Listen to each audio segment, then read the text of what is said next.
Hey, everybody. Hey, Experiential Marketing Professionals, EXPs. Hello to uh, anybody that's watching this video. Thank you guys for taking the time to tune in and join us tonight. I'm going to be joined by none other than Danielle Rothenberg and Ayanna Grady, and we're going to be talking all things resume from a design perspective. So you may be asking or maybe wondering, okay, 2020 is here.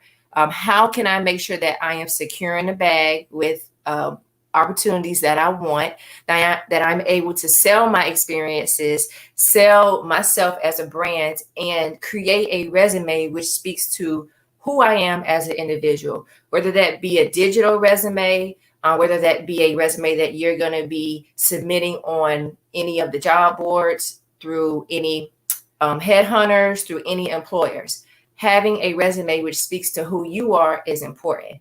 But aside from that, aside from the traditional templates that we use, Danielle is a creative designer and a former experiential marketing professional. So she helps individuals create aesthetically pleasing resumes, creative resumes that highlight their experiences. So definitely make sure you subscribe to my channel while you're here. I've dropped some free templates that you can download in the description. But more importantly, make sure you leave your comments, leave your questions for us to get to as we go through the night, discussing all things resume from a design and creative standpoint. So without further ado, I'm going to let Danielle have the floor for a minute. If you can, Danielle, go ahead and just talk a little about your experience from the experiential side and what made you jump into creating resumes for people. Hi guys, so my name is Danielle Rothenberg, and I was actually in the experiential marketing arena for nearly 10 years or more. I developed a strong love and passion for events, and literally when I wasn't expecting it, I was offered a job at a destination management company. So in my role, I planned and designed corporate meetings and events. And when the pandemic hit, it was pretty devastating to not just the experiential marketing world, but so many industries, including the hospitality and tourism industry as well. I was placed in furlough in mid-May, and as a natural born go-getter, I decided to start offering my freelance visual content design and storytelling services to individuals, primarily on LinkedIn. My graphic and infographic resume creation services really started to take off, and it's been an incredibly rewarding journey. I found out that I actually helped three amazing individuals land new jobs, and hopefully they turn into careers. Personally, I have found that a graphic resume not only helps you stand out in a sea of applicants, but with the pandemic, it's more important than ever. You can be the most qualified candidate for a position, but if your resume doesn't read well, if it's too long, if you can't really get a grasp of who that person is or what their personal brand is, it probably just gets tossed with the masses. And there's so many people applying right now. You want to have that one thing that makes you stand out and sells your personal brand. So that has pretty much been what I've been doing since my furlough. So with that being said, Danielle, what have you noticed from when you worked in event marketing and when you were applying for jobs within the corporate sector? What are some of the things when it comes to resumes that you have made sure that you honed in on when you're creating someone's resume or rebranding someone's resume? And how have you been able to translate that in a creative way? Okay, so when revamping and designing resumes, I really like to get a feel of what the job seeker really wants to do. So I ask questions like, "What's your dream position? What can you see yourself doing? What atmosphere do you see yourself in? Is it corporate? Is it remote? Is it on the field? Can you not be at a 9 to 5?" I also ask my customers to list three companies that they would really just love to work at. Their dream companies. So it helps me target the resume to the right audience. Next, I take key brand messaging and values from the companies that the job seeker can envision themselves at, and I'll incorporate that into the messaging and into the design, and typically provide several different design options so you can diversify when applying to different places. And that's great to know, because oftentimes you'll see, you'll see that people have a hard time condensing their resumes and making it one in which not only speaks to all of their experiences, but does so in a concise way. So length, especially in the experiential marketing industry, is always something that people, have issues with and have questions about. How do I make my resume speak to who I am, but also, condense it in a way which makes sense? So any tips you have about that? And then we'll get Ayanna in here in a few minutes. Yes, definitely. And Ayanna will be sharing some of my designs later. I think the more that you can condense, the better. It's just extremely hard to read a very long resume. And you really only need to highlight, personally, I feel achievements, things that you're really proud of, and relevant information. If it sounds too wordy, if it sounds too lengthy, if you're second guessing yourself or thinking, but I do all these things, people need to know what I can do. You can do that by just shifting words around, and creating something that will work in a more precise manner. Mm. And thank you for sharing that. That makes complete sense, because oftentimes we struggle with that. But if you just hone in on those key qualifications and those key things that set you apart, oftentimes, that is what gives you the leg up to obtain those opportunities. So thank you for sharing that, and for shedding light on that, because that's an essential tactic that a lot of people don't really realize. So I'm going to bring Ayanna in to not only introduce herself, but just talk more about her experience when it comes to creating a aesthetically pleasing resume and the challenges or the things that she's have had to learn over the years. Hey, Ayanna. And audience, hi, how are you guys doing? Well, let me pull these glasses down. My name's Ayanna Grady, and I'm a marketing professional. I've been in the experiential field and channel marketing industries for the past 15 years. Bit more than 15 years, but 15 is the highest number I'm comfortable sharing with you guys, okay? So I've had a lot of different experiences and a lot of different resumes. And one of the best things I learned is how to tailor the resume to the recipient of the resume and what speaks to them best. So in the beginning of my career, when I was in college doing exclusively promotional modeling work, promotional specialists, costume character work, things of that nature. And also, back in the early 2000s when having a smartphone was a luxury, I had a basic list resume. So for all of the EXPs out there, I know a lot of people started with this basic resume: name, email, address. What's that? Name? What? Email? Yeah. Name, email. List of the areas that you're comfortable working if you're a person that travels, and then just a straight up bullet list of every single assignment I had ever had. About 2 years into presenting my resume like that, my resume was 4 pages. And that was every single activation, every single agency I'd ever worked for, every single assignment, job description, job title I had ever had. And I remember it was Sherry Kovac from Fusion up in Alpharetta, like in the beginning of it all. When she was doing it out of her basement, she was like, yeah, this is too much. We know that you're good, and we know that you've been doing promos for a while. You're a college student. So we understand that you're organized, but we can't read 4 pages of every single assignment you've ever had. Is there any way you can condense all of this? And being a college student, I was like, yeah, sure. So I went back to some of the job postings on Craigslist. Y'all remember Craigslist? Those promo listings on Craigslist.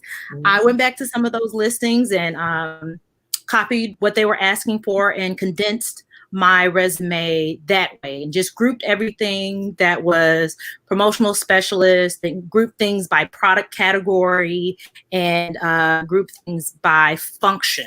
So if I was the team lead, if I was responsible for reporting, if I was the field manager for that program, I would put all of those assignments in one section. If I was just a promotional specialist or a training specialist, maybe I was the MC for that event, or I was just the driver, I would put those all in a category as well. So as my resume grew, the condensing became more specific. And the more experiences I had, the easier it was for me to condense those experiences and activations into specific categories within my resume.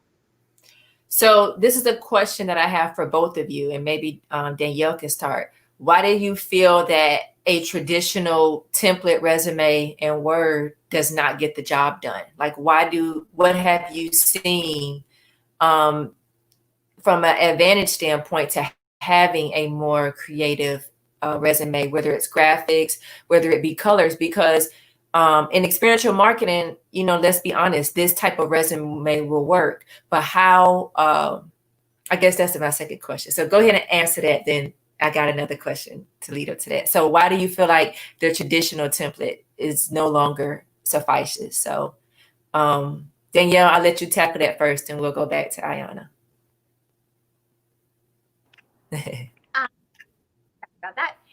So I, just like Ayanna, when I was in promotions, I had a regular resume and I had my promo resume, and I think my promo resume was like 10 pages. It was crazy. It had tons of picture collages, and I just thought I needed everything in the world on it. And then I found out, through applying for different positions, even though I know I was super qualified for it, the people just weren't reading it. And I had to find some other way to grab the attention of the hiring managers or the agencies. And that's when I first really kind of discovered infographics, was years ago. I think it was about 4 years ago. And I actually landed my corporate meeting and event planning job from an infographic resume. It was much different than what I do now. It was a little bit more on the childish side, I would say. It also had my age, my gender, my personality type, all of these things that probably weren't important at all.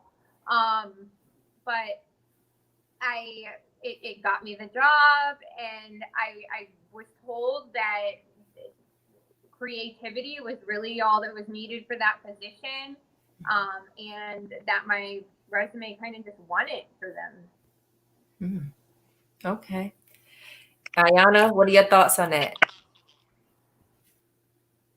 I would also agree with Danielle. It got to the point where my resume was so long, and just like Danielle, I was putting everything on it. Action photos, headshots, certifications. If I had ever been a bartender, I needed tips, I needed an OSHA certification. Those things were on it. And also, when I was applying for certain types of positions, I would rearrange the categories. So if I was applying for a market manager position, that block that had all of the market manager experience that I had, that one would go to the top. And then the promotional specialist, and then the brand ambassador, and then the costume character, and then the MC, I would change the order of them and make sure that it was all chronological so that they could see that I was still, working very frequently in the industry. But I agree. In the beginning, I had 2 separate resumes. And as I went from being a college student to going out on the road with the technology firms, first real job I got out of college, and then coming back into the promotional industry when I got back from that position, I started to incorporate different elements from each resume onto each other.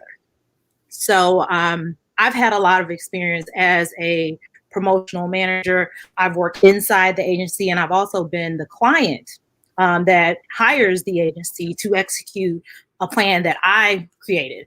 Like there are several in my second to most recent position, we hired several agencies to execute the programs that I created, and I was allowed to create them because I was a person that had experiential experience. I was a person that had been on the ground and knew how these programs would be able to activate and provide brand awareness for the brand, because I had that experience from being a brand ambassador in the beginning.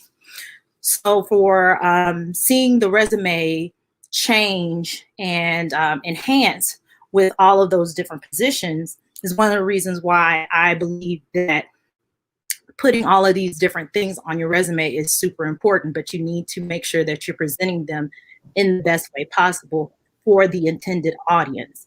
So some of the experiences I've had in my professional career are not applicable to the positions that I'm applying for now. I mean, it would be fun to let them know that I was the driver of the Oscar Mayer Wienermobile, and I was a target dog in a parade, and I drove a Burger King smoothie food truck one time. But I'm applying for a international channel manager position now. And yes, fun, but that information isn't applicable to what I'm doing now. So when the industry opens back up, I've always enjoyed promotional marketing and participating in these activations. So I'll still be doing stuff on the side, and for the things on the side, those will be the places where I put those experiences that would be applicable to the industry. That's good insight. Thank you for sharing that, Ayanna, because I know for a lot of EXPs in the industry, they're trying to figure out, okay, how do they not only condense a resume, but they want to hear it from somebody firsthand who has been through or might, have gone through the things that they are now trying to figure out.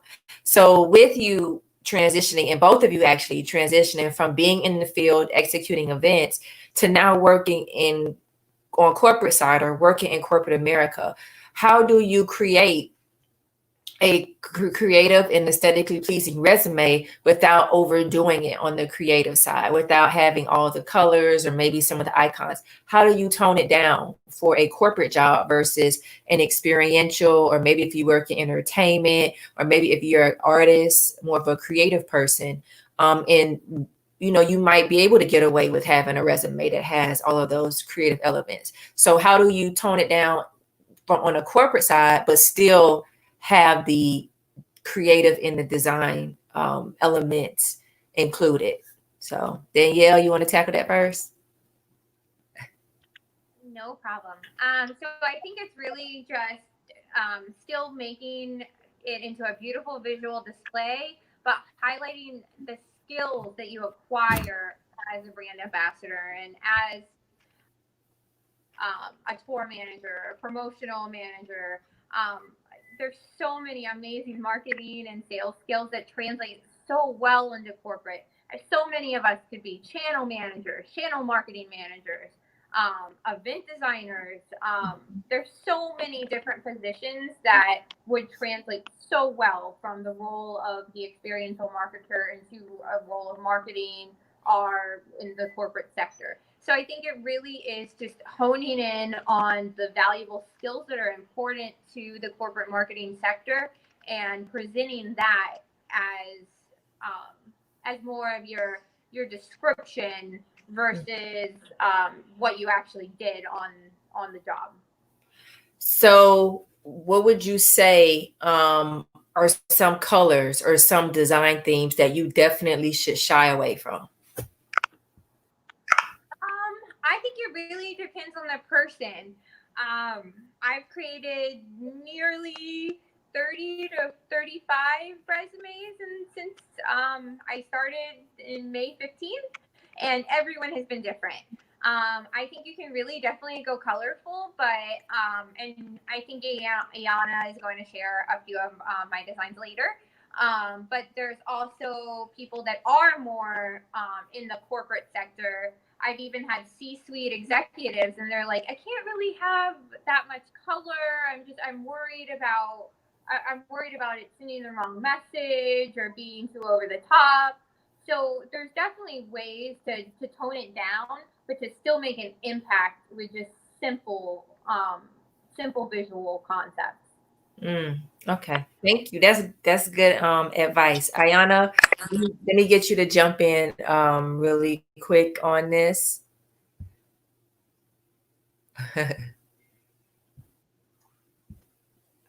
All right, what are your thoughts on that as far as going corporate side? How have you been able to adjust your resume from being an EXP?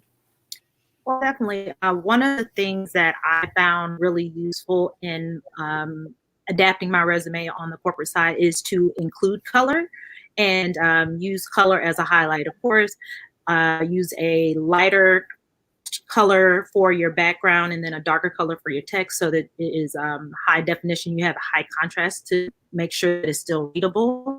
But you can definitely figure out a color palette that you're comfortable with and add maybe one or two additional colors to your resume to highlight important information and again show a little bit of creativity.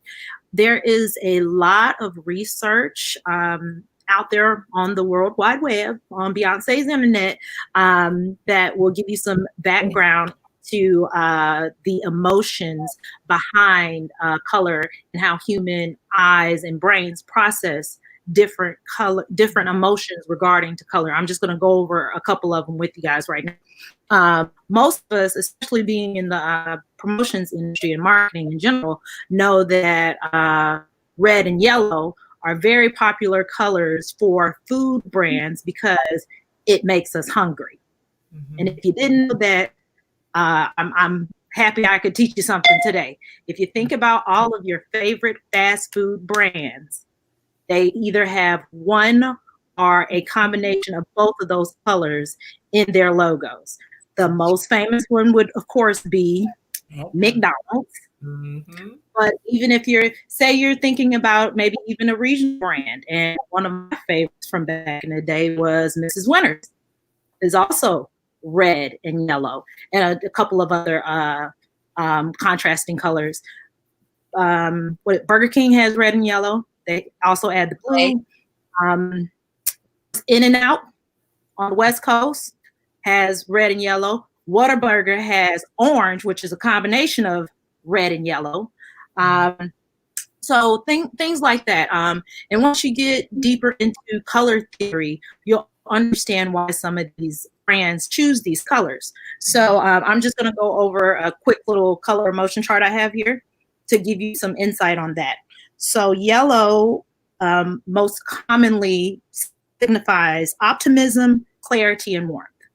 Mm-hmm. Orange represents friendliness, cheerfulness, and confidence. Red is a color that gives people the feelings of excitement and boldness. Purple is a creative and wise color choice. Mm-hmm. Blue signifies trust, dependability, and strength. Mm-hmm. Green is for peacefulness, health, and growth, which makes sense because it's green, right? Money. And money. That too. And gray is known as a balancing and calming color. So when you think about these colors and you think about the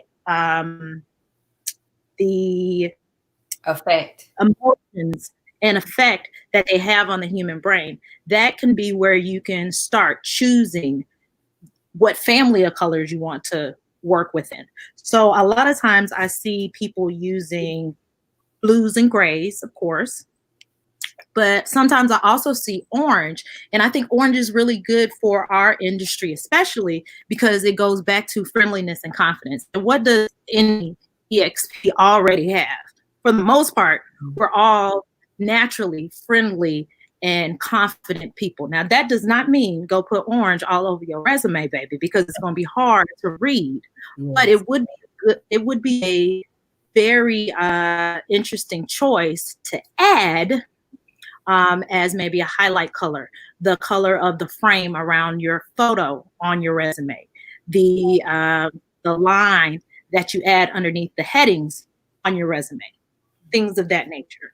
So I implore all of the audience members to go out and do a little bit of research on your own on what colors speak to you and how you can incorporate that into your personal brand as far as your resumes and the hiring documents that you send out to these HR managers.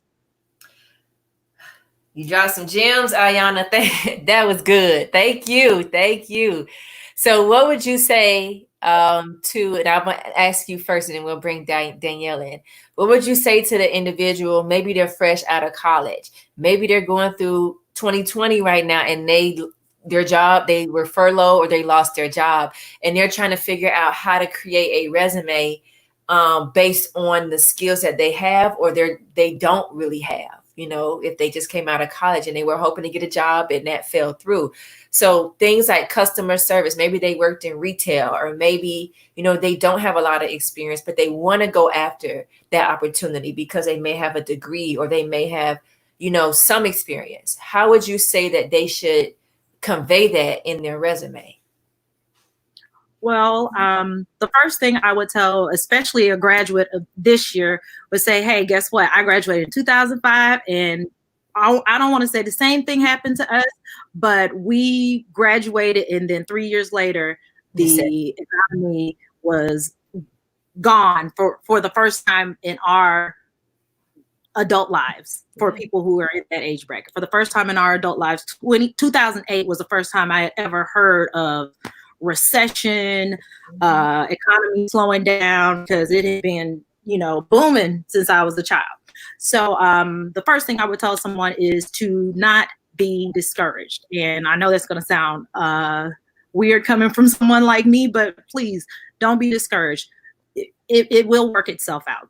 Yeah. Second, I would say consider your actual life experiences and see how you can bring those experiences onto your resume. If you're a person re-entering the workforce after a layoff from COVID-19, if you're a mother that has to go back into the workforce due to unforeseen circumstances, or if you're a newly college graduate that, God bless you, graduated in the middle of all the COVID-19 mess in 2020, you do have skills that you can present to your potential employers that may not fall onto regular job descriptions. Take the person that's graduating from college.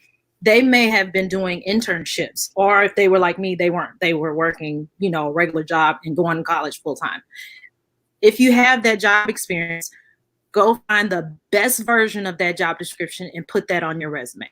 Even if it's from a different company. Say you worked at the Gap. I worked at the Gap in college, but you don't like the way that the Gap one sounds. Go to Banana Republic and find their sales associate job description.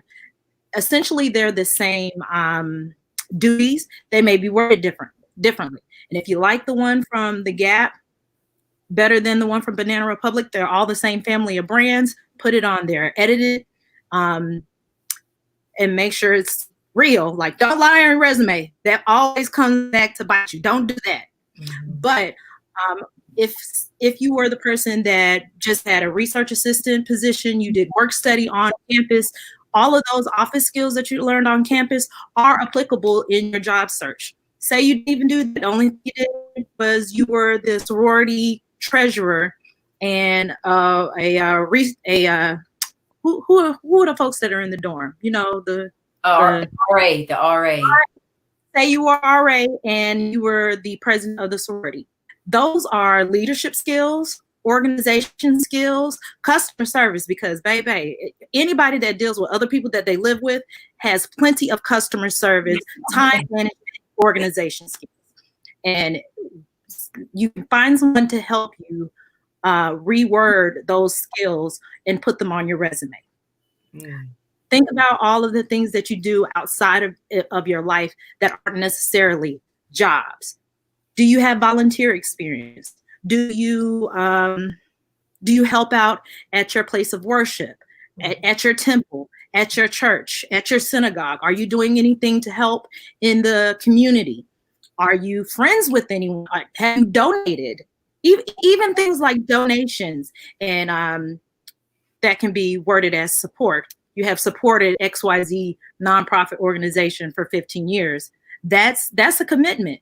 And people, especially HR managers, like to see that you can stay committed to a cause. A lot of these times, I don't want to bore you with my college versus certification versus getting a trade thing, because a lot of people will be surprised how I feel about that.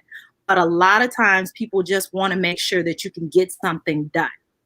A lot of times these college degrees are just proving to folks that you can commit to a program for 4, maybe even 5, maybe even 6 years and come out with a piece of paper.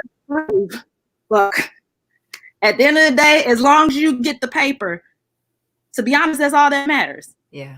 The experiences that you had are awesome, but there are jobs that only want to make sure that you got the paper. And the reason why is, one, they want to make sure that you're trained, that you've been totally educated on your subject matter. 2, they want to see that you can actually see something through to the end. Yeah.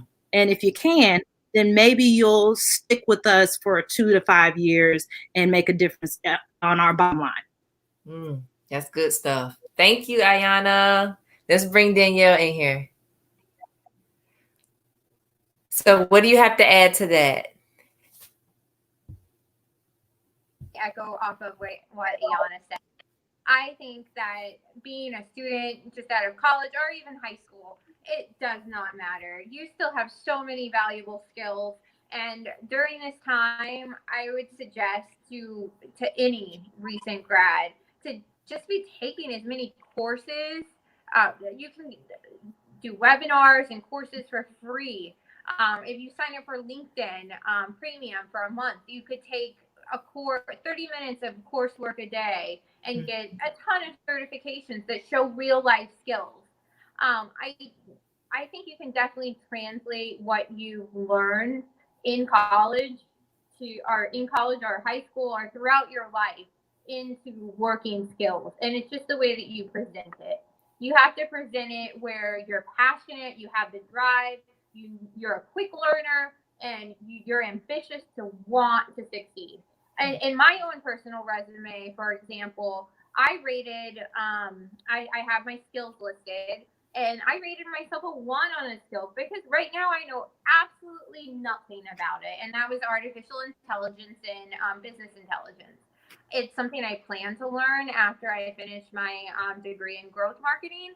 But I'm just not there yet. But I still put it on there because, and I basically put that I'm not the chick that's afraid to put this out there because I can learn it. I can be that person as long as you give someone the chance. And I feel like I've had a lot of success with just showing. If you show your drive, you show your value, you show that you can be that unicorn employee and learn and absorb as much information as possible, then you can land a job. And don't be afraid to take internships. Most internships end in positions.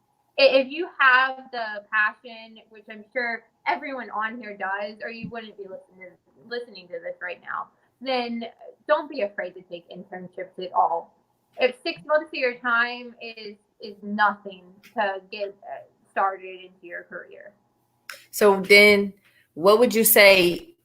And I hear you, because you're saying you got to make sure you have that drive, that passion, and that is displayed. So, but how do you do that on a resume in a way? Because these people don't know you. You know, even when you're applying on Indeed or Career Builder and all these different job boards, you got to get through the first step. And the first step is getting your resume in their hands, or getting it, getting them, the headhunter or the employer, to even look at it. So how do you convey that enthusiasm, those qualifications through a resume? I think it's really in the about me and your skills, and just you can adapt it in so many ways into your resume.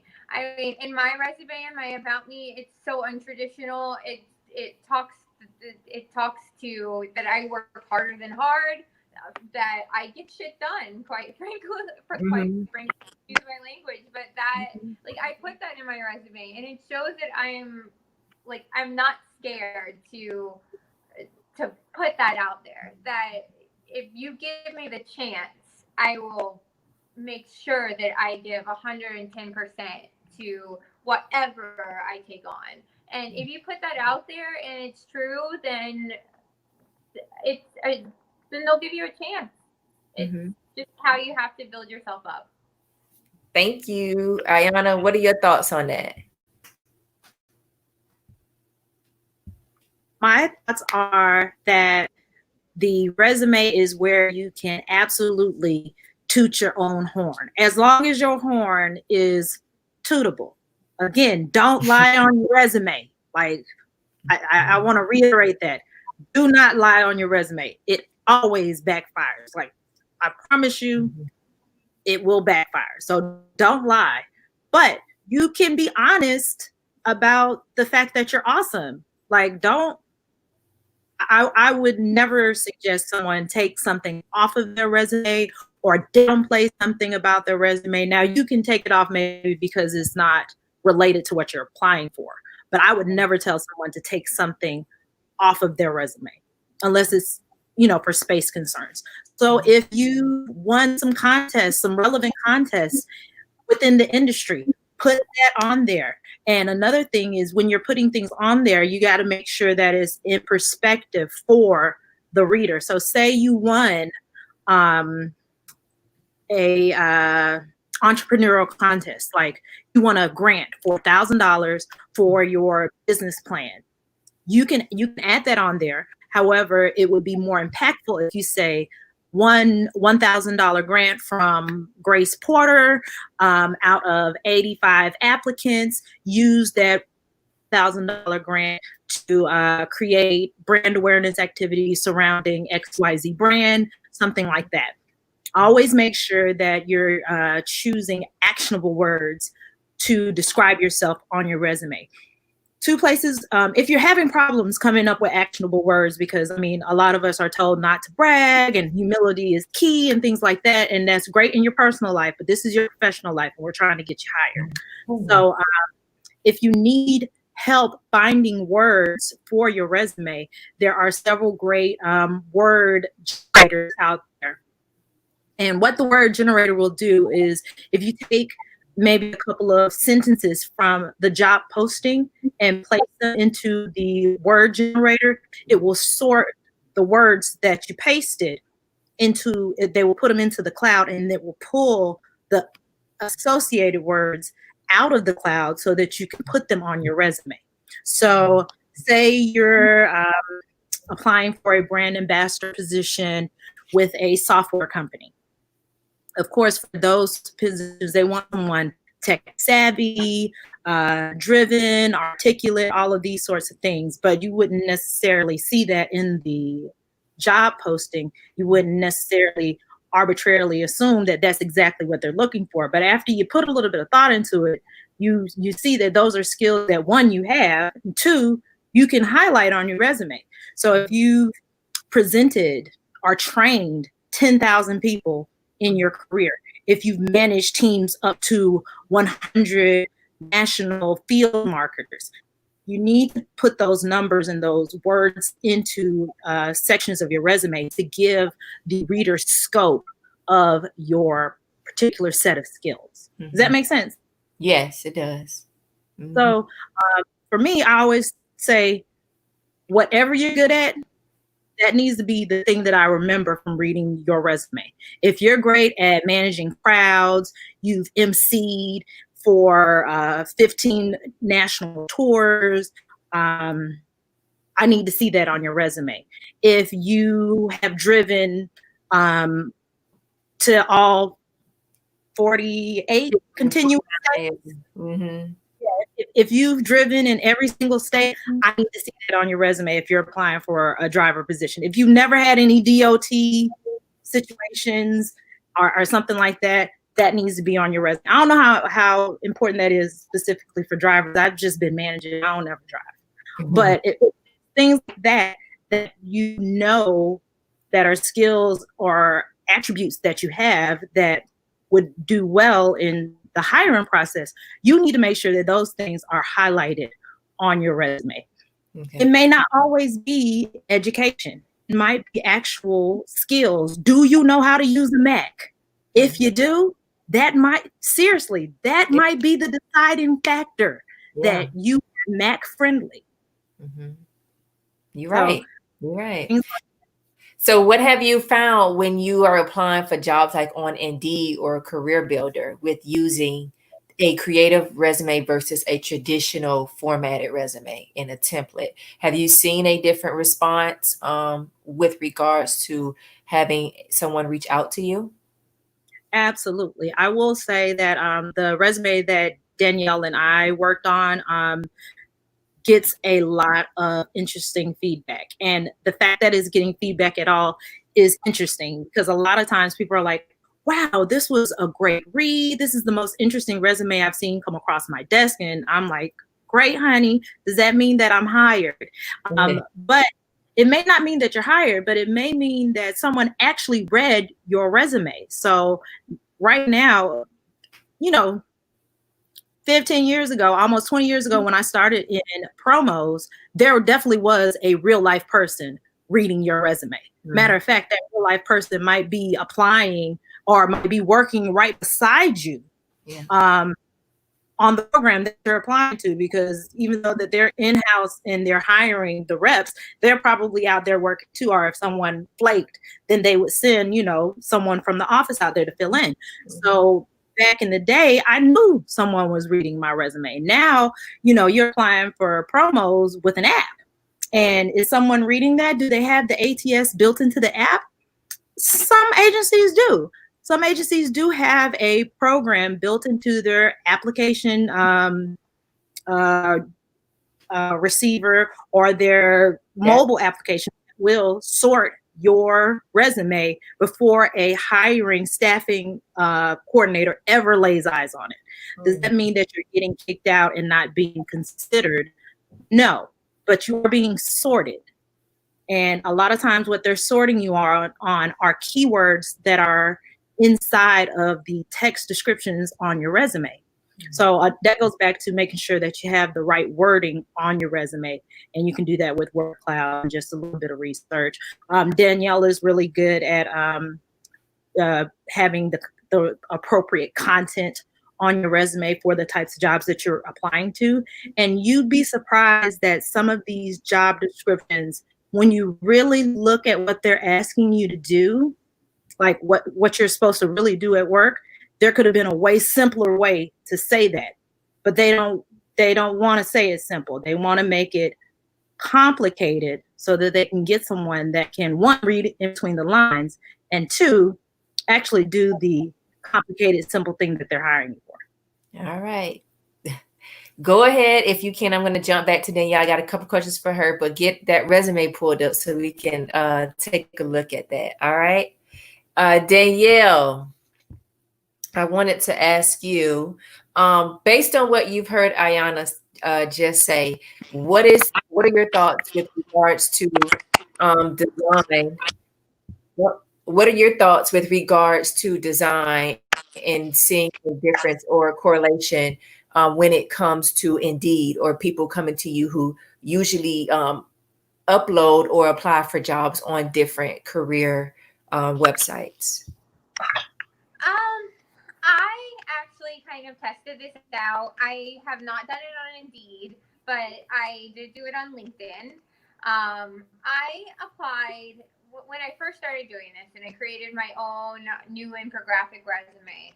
I applied for positions that I knew I was not qualified for. And I think I applied for 10 positions, and I received about 5 calls. And that just astonished me because I knew I wasn't qualified for that position, but because they actually read it and they wanted to find out more about me to see if maybe it's something I can adapt into or to see if it's a fit. It was just a simple test for me. It wasn't something that I was interested in actually pursuing. And of course, like, I'm in all transparency, I let them know that. But it is something that I think the most important thing is to, even if it's not, a lot of people aren't hiring right now, but if your resume is out there, if it's in someone's hands and it's actually been read, and a great thing about applying through LinkedIn is it tells you when your resume has been read. So you see kind of the analytics in it, and you see that it really is making an impact where it might not have before.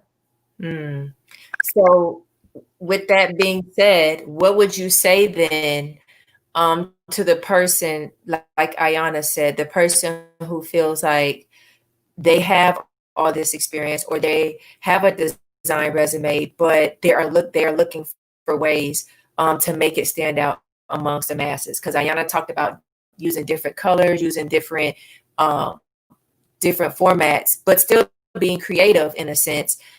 How does someone that may be in the corporate sector or the corporate side still have that resume, but not, tweak it to where it speaks to them? Okay. Let me give you an example. Okay, so I recently did a resume for a gentleman who worked at the Pepsi Cola company. He was pretty high up, and he worked there for 25 years. Obviously, he's in, just like everyone, is in fear of possible furlough or layoff. So he wanted to present himself in a way that highlighted the skills that maybe his employer didn't even know that he had. So I created the resume in Pepsi's hex codes, color codes. I always try to look at Pantone colors. I also, I don't know if Ariana has this one to share that I made, but I recently did one for a graphic designer. It is very lengthy just because he had so many um, skills that I think had to kind of be mentioned in that role. Um, Software developer, I'm sorry, not graphic designer. And I know that he worked primarily for Amazon Web Services. So so I found out that Amazon Web Services is if you dig in and do a little research, I look at conferences, I look at the company, I look at everything that's happening.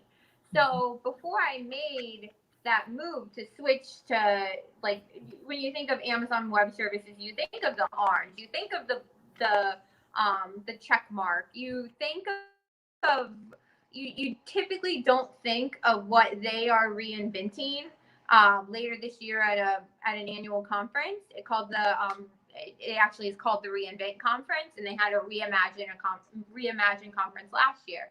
So now they're switching to more neon colors, bright colors, purples and blues. So I literally took a color picker, which you can get for free online. You can just download Color Picker. And I took a picture of an image from the invitation for the conference, and I picked out every color from Amazon's messaging, and I incorporated the colors into the resume, and it didn't have to really stand out. It could be in the background, it could be transparent, but it was incredibly graphic, and he just fell in love with it. And he personally was an independent software developer, entrepreneur, had 2 AI platforms, very successful in what he does. He has recruiters hiring for out hiring for him daily. So by having that resume that is so different, it made a tremendous impact for him. And it not only showed the future of where Amazon is going, but it was just different than anyone else would have. And thank you for sharing that. That's a great example, because I think people need to be able to relate it to either their industry or, see themselves and see a way in which that resume or the advantages to having a creative resume will benefit them. So you say you created your own infographic resume, and that's what landed you the opportunity that you're in now. And then you saw how doing so not only benefited you, but it could benefit other people. So with you starting your own company, talk a little bit about that and how you've been able to help people create, their own resume. Okay, so I have been doing just freelance. So I haven't started my own company yet, but hopefully one day I do get there. And I am offering other things other than resumes, just graphic design services in general, and some of my like marketing skills as well. I do charge for the service. However, it is minimal. Most designers typically charge between 150 to 200 on average. I understand with the pandemic, money is tight for everyone. So I'm offering my services for $100 or $75 for anyone in the hospitality and tourism industry, food service, or brick and mortar retail. And I'm recently expanding that discounted rate also to all experiential marketers. And also, too, if you're a completely creative person, you can do this yourself. It might take a little bit of time, and you might have to work out some of the bumps in the way, and it will cost you a little bit of money. But there is a great website, creativemarket.com. It has a lot of templates that you can edit in Word or Photoshop. Personally, I create all the resumes in Photoshop. And once the resume is reviewed and signed off on, I typically offer a few, I think I mentioned it earlier, different design variations to differentiate yourself with competitive markets, with the dream companies you would like to be at, or just to have different options to present. All right. And thank you for sharing that. And thank you for offering that discount. That is awesome. $100. That's the deal. So EXPs, I've dropped Danielle's information in the description. Definitely reach out to her if you would like her to create a resume for you. And Danielle, do you do like two different versions? How does your process work? I do, and it's actually 75. I was only extending it to the tourism, hospitality, tourism, food service, and brick and mortar, but I've recently added experiential marketing as well, because I know, like, I come from that world, so I just have to pass it on and pay it forward. So I do offer various different versions, and I send them in printable format. I send them in infographic format. Both of those are supplied in PDF. I do not supply the raw PSD file just because it's where I create my own templates. I typically don't purchase templates, so I create them kind of from scratch. So I don't supply it in raw format, but I do offer free revisions for up to a year, and I will make sure that it is completely perfect before usually a same night kind of turnaround in any revisions needed. And once I have that sign off that it's great, I'll start with different designs based on the information I've gathered. Cool. All right. So I actually have the examples that you created for Ayanna, and then some examples of Ayanna's resume. So I'm going to go ahead and share my screen and pull those up really quick. And then we'll go from there.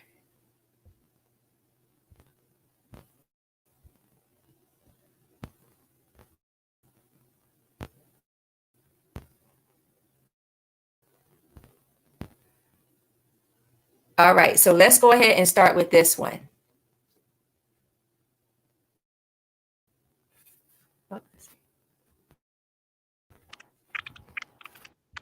Go ahead, Danielle. Sorry about that. Okay, so this was actually this is Amazon's new reinvent colors. It has the I don't know if you can really see it, but it has the neon color patterns, kind of transparent in the background, and then it also has the colors that I picked from Color Picker, which you can also kind of see in the little logos that they created for the first conference. So this is definitely colorful and out there, but it fits this person. So it fits the audience that this person is trying to reach, which I think is just great. And he was incredibly happy with it and had tremendous success with it. Even though this one is one of the wordiest ones that I have created, I really do think it conveys the message across. All right, and I'm going to pull up another one too while we have it open. Okay, so this one is a lot simpler, but really still created that visual input needed. And I actually received feedback from Eunice just yesterday that she's had tremendous success with her resume. Just last week, it received like 9,000 views. Now it's up to about 15,000. And also, it received, I think, 80 likes, tons of comments. It was shared by so many people. So the resume doesn't have to be over the top. It can be, if you're a director level employee. Eunice was actually permanently laid off because her hotel ended up closing in New York. So it was an interesting case for sure. I mean, you work in the same role for so long. I really tried to hone in on focusing on everything that she's accomplished and also show that she has other skills as well. But the response from it has been tremendous. This, I think, has been one of the better responding resumes for sure in the past couple of weeks. And one more. All right. So this is actually a digital marketer. He owns a digital marketing agency, and it is completely basic. It lists job descriptions, but it does not go into what exactly he does, because I think it kind of just sells itself in the about me and what he does. And then also, like, all links are clickable, so that's another really great thing. I've also started to incorporate QR codes so you can link a brag book or a video or all kinds of different things to really help you stand out, or link your website. The color scheme was very basic, but it made the impact needed without being completely wordy. And take.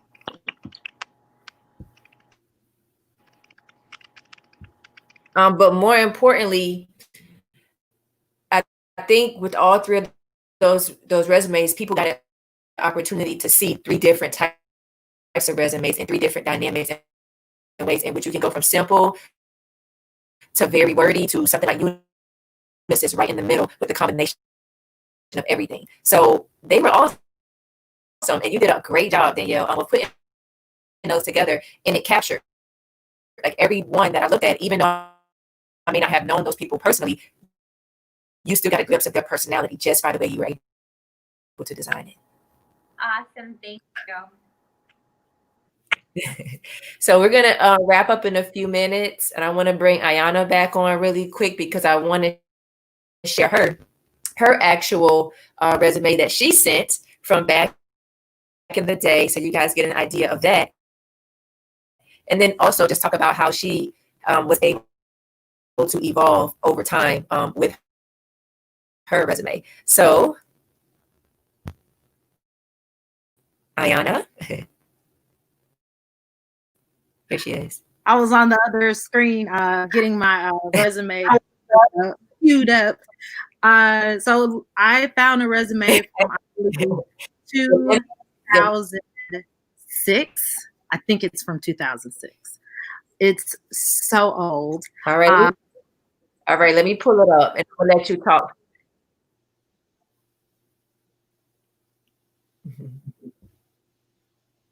You see that? Look at me. Look at me. I'm just a okay. baby. Go ahead. Yeah. So from 2008. Yes. This was the first page of my resume after college. So as you can see, the National Modeling and Marketing Experience is right there at the top. That was my first big job after college, and then my event management jobs. And Jay, can you go to the second page? Yes, ma'am. Oh, I think so. There we go. Here's where we start with just a list of what I've done based on if it's sports and entertainment, if it's a consumer product good. And that's how I organized stuff in the beginning.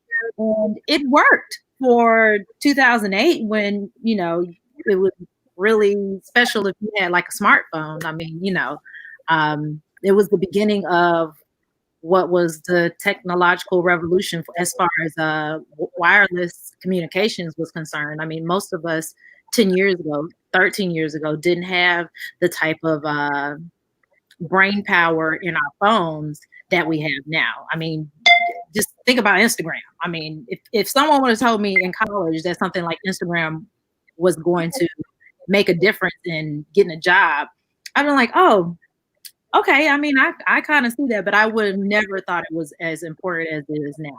So, but this was as simple as the resume got back in 2008, and it was extremely straightforward. It worked for me. Because on the first page, you got a picture, you got all of the important things that most of the hiring managers wanted to get out of the way in the beginning. I had an email address, I had a cell phone. You knew that I knew how to use some form of computer because it was nice and organized and easy to read. So it made hiring me an easy choice. Then after I graduated, after I went back to school again and graduated again, I started using a document called a brag book. So I think I sent Jay my first version of the brag book. This one? No, that's the most recent one. This is the one I just finished a couple days ago. What color is it? Is it It's the plain white one, I think. Oh. It's a PDF. It won't open. Don't worry about it. Okay, let's see this one. Yeah. So okay. This is my version of my professional resume. So when I'm applying for the channel marketing manager at who did I apply for a couple weeks ago? Home Depot. When I'm applying for jobs at Home Depot in headquarters, this is what I'm using. And as you can see, when I was talking about the colors that you can use earlier to stand out, the colors I chose were gray and blue. Now, it looks a lot better printed out, and this is the one that I usually use when I'm going into the interview, because it looks really like the blue really stands out when you put it on stark white paper. And I like to use boxes to denote specialty skills that I want to make sure that they know that I bring into the organization. I highlight my education and my computer skills. And I go into my previous experience, my work experience. So one of the new documents, and then it's just a list of everything I've done for the past 10 years. For me, because of my age, my resumes only go to the past 10 years. And so the document that me and Danielle worked on is my infographic resume. So that's the one that I use online, and that's the yellow one right there. Okay. So this is my infographic resume. And first, I want to say that Danielle was so easy to work with. And she took all of the awesome things that I knew about myself and put them in words that speak to the HR managers.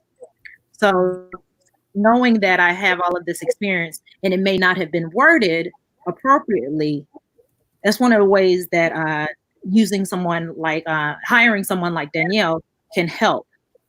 These graphics that she came up with to show all of my skills are amazing. I would have never thought about that as something that I can include on my resume. The first one I saw, I was blown away because it's so much of me on this paper. The personality and the energy that I bring to my assignments. Plus, it's cute. It's eye-catching.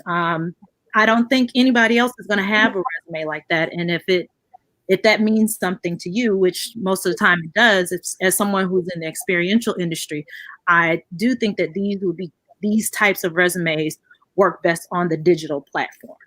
Agreed. Places like LinkedIn, where you are consuming visual content, and then that leads you to a page, your LinkedIn page, that can give you the more meat and potatoes of this person's career history and their career trajectory. It's beautiful. Danielle, you did an awesome job. So many compliments. I'm so proud of us. And just talk a little bit about that brand book. Real briefly. So this is a third piece that I personally take with me either to final interviews, or I send along with my thank you for final interviews. And this is what a lot of people would refer to as a brag book. And so it's really just a deep dive into my education, my career skill set. I have a little introduction cover letter there. I do a deep dive on each of my positions. I go through the websites and technological skills that I have. I always highlight one of the projects that I've done. So in this version of the brag book, I highlighted a experiential program that I built from start to finish, because the company that I was working for at the time, they had never done anything experiential. And I kept on saying, this is something we can do. I did it for years. It's amazing. It will really, and this was when social media marketing as a job description was just coming up. Like this was maybe like 6 or 7 years ago, when having someone as a social media marketing manager in your company was like a new position that folks had never heard of. I'm like, we need to do this. We need to have these experiences that are catered to our brand, and then engage with these people afterwards on social media. We'll get their Twitters, we'll get their IG handles, and we'll engage with them. And that's how we can get our customer base more engaged on our website and on our social media platforms. And so at the end of the brag book, I always include words of reference. All of us have gotten a compliment from a supervisor. Hopefully they emailed it to you. If they didn't, just ask them if they'll write something for you. But these are these are industry leaders in the different industries that I've been in that have had good things to say about my work. So maybe you don't have a founder or CEO, but you have the leader of a volunteer organization. See if they'll write you a reference. And some of these are pulled from my LinkedIn references, but some of these are actual performance reviews. Sometimes when you get a job and they do a yearly performance review, I've gotten some of these quotes from words of reference about my work life from my performance reviews. So just always keep the good stuff in your back pocket, so that, again, when it comes time to toot your horn, you have something to toot, and you don't have to make it up. Again, don't lie on your resume. There's no need to lie when you can ask someone to say how their experience working with you was. Why would you lie when you know that you're already a good person to work with and work for? Just have someone else say it for you, and they will. Mm-hmm. Yes, this is awesome. I love it. And it has gotten really good reviews and feedback. The few times, and I will say this, a couple of times people have said that this is a little intimidating, and that they weren't expecting something like this, as far as something to leave behind for an interview. But it shows how serious I am about the position. It also shows that I have the creative chops to see something like this that most people wouldn't do, see it through and make sure that the design is aesthetically pleasing and easy to read. So even if you do think it's intimidating, it's still amazing content and totally truthful. Thank you for sharing. Back up. Thank you, ladies, so much. That was Ayanna, you did your thing, but Danielle, oh girl, kudos to you. You are awesome with the design and being able to just take somebody's vision and bring it to life. I'm going to be reaching out to you to redo myself and T's resume because I love what I have seen so far. So kudos to you, ladies. Thank you so much for joining us. Before we go ahead and wrap up, I just like to give you guys the floor to give any last words, any advice that you have for someone who may be struggling to find a job, who's applying, but not getting any feedback or not hearing anything from any companies. What would you say to that person? Danielle, I'll let you go ahead and start. Okay. I guess I got 4 things. Google yourself and see what's coming up. You may need to do an audit. And so there is another Black woman named Ayanna Grady. And we have had a conversation, and she's like, I think some people are emailing me looking for you. And I'm like, yeah, baby, I think so. So one, Google yourself and see what comes up. If there's another person with your name, if there are pictures that you don't want around when people are looking to hire you, get those fixed. 2, join LinkedIn. If you're not already on LinkedIn, join LinkedIn. And don't carbon copy your resume directly into LinkedIn. People don't need to know exactly what you did. They just need to get a good overview of the type of jobs that you've had. If they want to know exactly what they did, what you've done, they can connect with you and ask you for your resume. So don't just do a carbon copy paste on LinkedIn. 3, engage with people on LinkedIn and other social media platforms that are in your industry. Every time that I apply for a job, before I hit the send,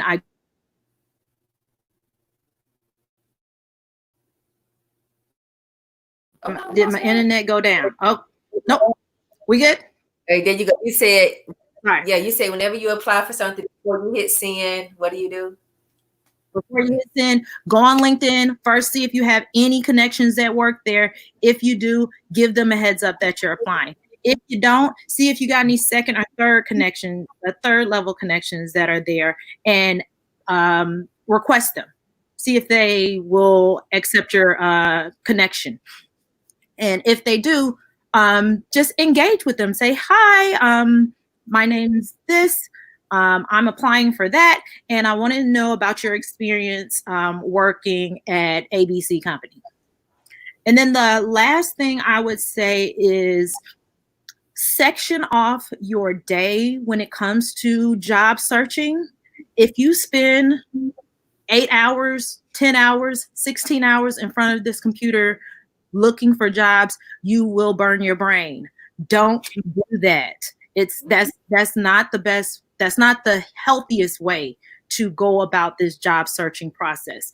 Take 3 to 4 hours, and they don't have to be back to back. You can do it in 30-minute increments and look for jobs. Look for jobs, research companies that you want to work for, see if you can find any connections, but then take some time of your day and go spend it with your family. Go outside, put your mask on, wash your hands and your face, but go outside, exercise, treat yourself properly, because we're in this pandemic thing, or, you know, something has changed in your life where you're looking for a job. And if you're not healthy and prepared to go to work, you're doing yourself a disservice, especially if you're spending the bulk of your time staring at the screen, the big screen or the little screen, looking for a job. And I would say spend some time on personal enrichment.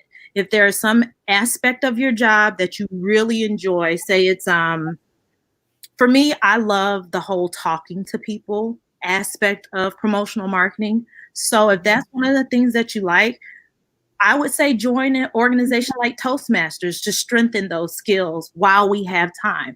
The digital platform on Toastmasters leaves a little bit to be desired, but you'll still get the opportunity to practice your presentation and public speaking skills.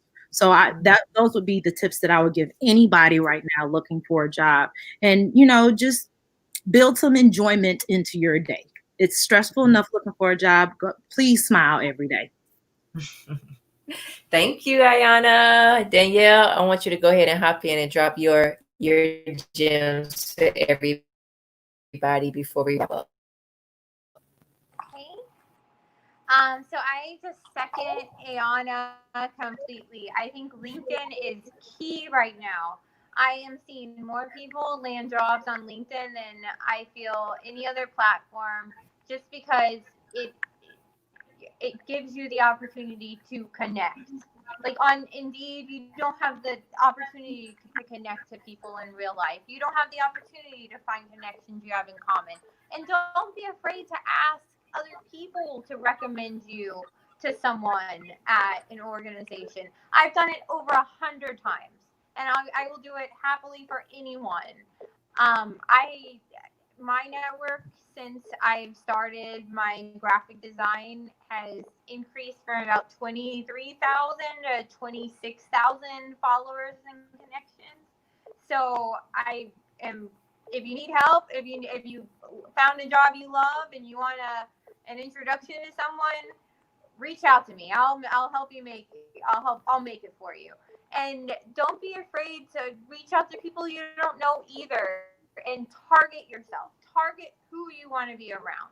Like, researching companies is the most valuable thing, because let's say you get to that dream position that dream position offers you an interview.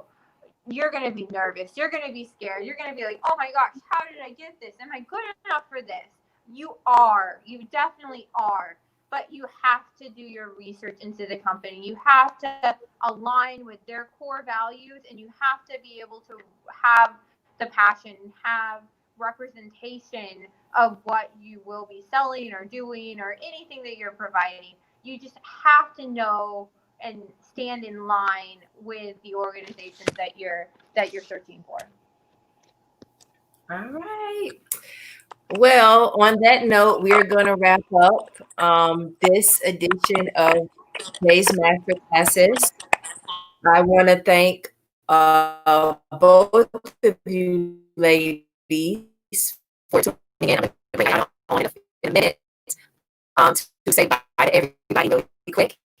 But whether you work in the experiential marketing industry, whether you work in corporate America, this discussion tonight is what is and was for you, because these ladies come from two different backgrounds, have worked in various industries, but at the end of the day, they've been able to create their own brand and create resumes which speak to who they are, but evolve over time with the experience that they obtain. And that is essential, and that is vital, even post-pandemic, being able to evolve and sell yourself and sell your skills and experience in a way which speak to you is essential. Ayanna has the corporate side and the verbiage, and Danielle comes in right behind her with the creative side. So hearing these different dynamics and being able to speak about them is key. But my hope tonight was that you not only saw a little piece of yourself in each one of these ladies, but they provided you with hope, and they encouraged you to continue in spite of, to apply for those positions and to sell your skills, because we all have something that we can offer to a experiential marketing agency or a corporate client. So thank you, ladies, again. I've dropped Danielle's information as well as Ayanna's information in the description. Please reach out to them if you have any questions. Danielle is offering some great discounts right now, so definitely take advantage of that. Be safe, everyone. And as always, you are a brand, so make sure you're representing yourself accordingly. Later.